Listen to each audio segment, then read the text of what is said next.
Assalamualaikum warahmatullahi wabarakatuh. Alhamdulillah wassalatu wassalamu ala rasulillah amma ba'du. Para pecinta Al-Quran yang berbahagia, pada kesempatan yang baik ini kita akan berlatih tartil Quran di surah An-Nisa ayat 29. Mari kita simak bersama-sama. A'udzu billahi minasy syaithanir rajim. Bismillahirrahmanirrahim. Ya ayyuhalladzina amanu la ta'kulu amwalakum bainakum bil batili illa an takuna tijarah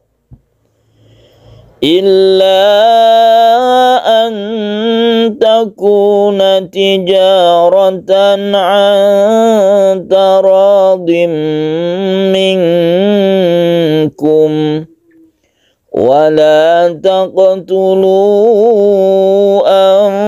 anfusakum innallaha kana bikum rahima. Para pecinta Al-Quran yang berbahagia, baiklah kita bahas tajwid yang ada di ayat ini. Yang pertama kita mulai dari ya ayyuha. Ya ayyuha, ini adalah bacaan mad jaiz munfasil. Jaiz artinya boleh. Boleh satu, boleh dua alif. Kalau satu, ya ayyuhalladzina amanu. Ya ayyuhalladzina amanu. Itu kalau satu. Kalau dua, ya ayyuhalladzina amanu. Jadi boleh pilih satu atau dua. Apabila kita membaca satu alif di mad jaiz munfasil, maka di dalam satu waktu kita membaca ada di dalam ayat ini itu harus seragam satu semuanya. Apabila kita bertemu mad jaiz, di sini ada mad jaiz 1, 2, ada 3, ada 4 mad jaiz munfasil, maka semuanya hendaknya satu alif. Apabila kita memilih dua alif, maka seluruhnya harus seragam menjadi dua alif semuanya. Itu tata cara untuk membaca mad jaiz munfasil. Munfasil artinya terpisah, maksudnya adalah dia berada di dalam dua kalimat. Dalam hal ini ya tersendiri, ayyuha tersendiri. Kemudian tasydid ya ini harus kita tekan di ya-nya. Ya ayyuhalladzina. Penekanan ya itu harus jelas dan tegas. Ya ayyuhalladzina amanu. Alladzina amanu, zalnya pakai titik harus ketara titiknya tersebut. Alladzina amanu, a ini adalah mad badal. Mad badal itu satu alif cara membacanya. Dia disebabkan karena ada hamzah kemudian sukun hamzah. Hamzah fathah menjadi sukun hamzah menjadi a yang panjang atau menjadi mad badal. Amanu ini dibaca satu alif yang asalnya adalah amanu menjadi amanu. Amanu kemudian wawunya ini disebut mad asli atau mad tabi'i. La ta'kulu, lanya mad tabi'i atau mad asli karena ada alif sebelumnya fathah. Ta'kulu amwalakum. Ta'kulu ini adalah mad jaiz munfasil. Jaiz artinya boleh, munfasil artinya terpisah antara dua kata, yaitu ta'kulu dan amwalakum. Amwalakum mem bertemu dengan waw izhar syafawi. Cara membacanya harus jelas, tidak berdengung. Itu izhar syafawi. Lakum bainakum.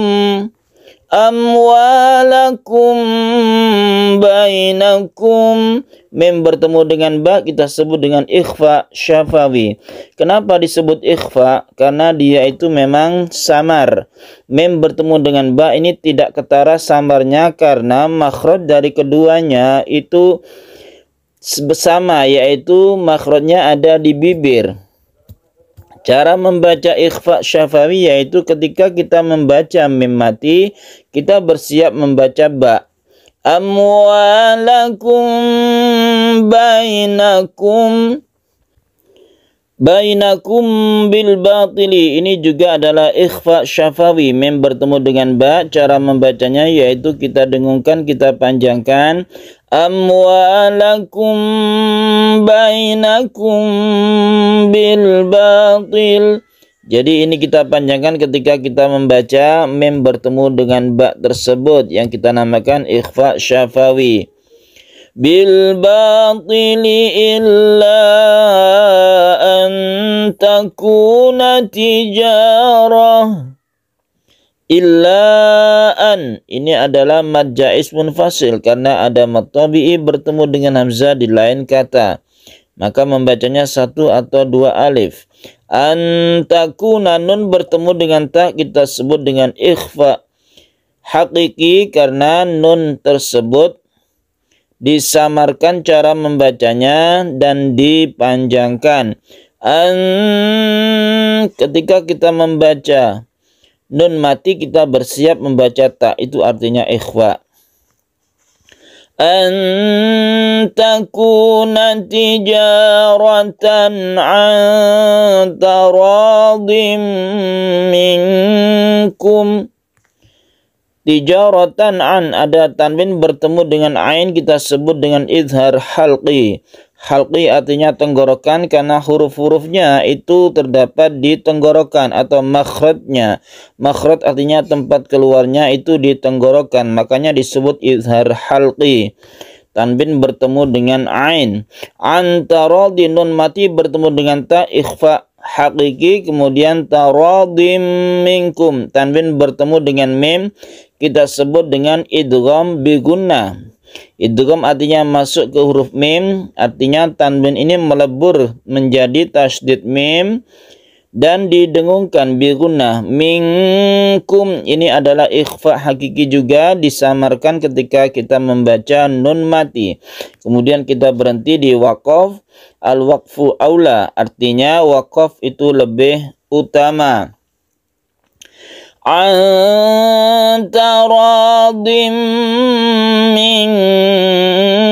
minkum wala taqtulu anfusakum. Wala taqtulu, ada qaf yang sukun kita sebut dengan qalqalah sughra. Sughra artinya kecil, maksudnya adalah sukun qaf ini berada di tengah-tengah kata atau kalimat dan tidak diwaqafkan. Itu disebut qalqalah sughra. Wala taqtulu anfusakum. Taqtulu anfusakum ini adalah mad jaiz munfasil. Anfusakum ini adalah ikhfa. Ketika kita membaca nun, kita bersiap membaca fa. Itu cara membaca ikhfa yang benar. Anfusakum. Kemudian kita berhenti di sini dengan tanda waqaf qaf lam, artinya lebih baik kita berhenti. Innallaha kana bikum rahima.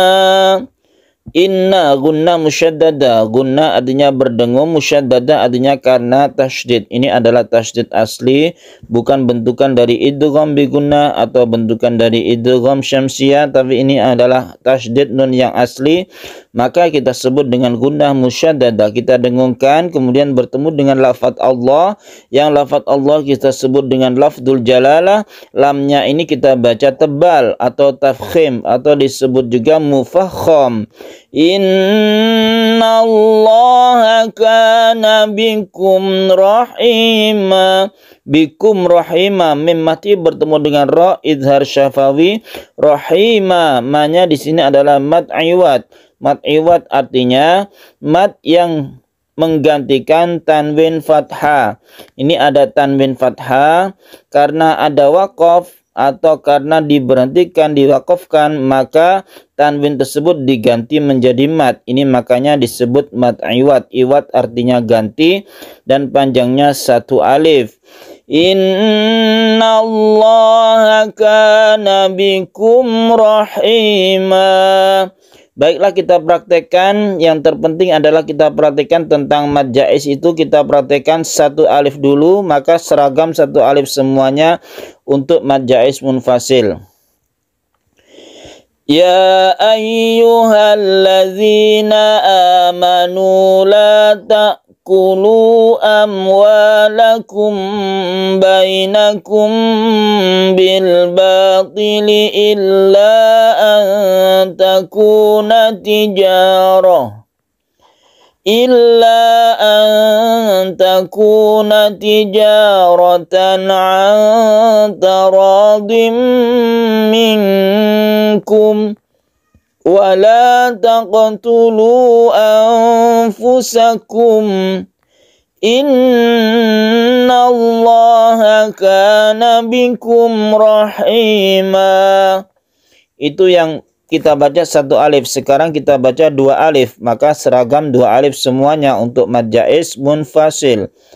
Ya ayyuhalladzina amanu la ta'kulu amwalakum bainakum bil batili illa an takuna tijarah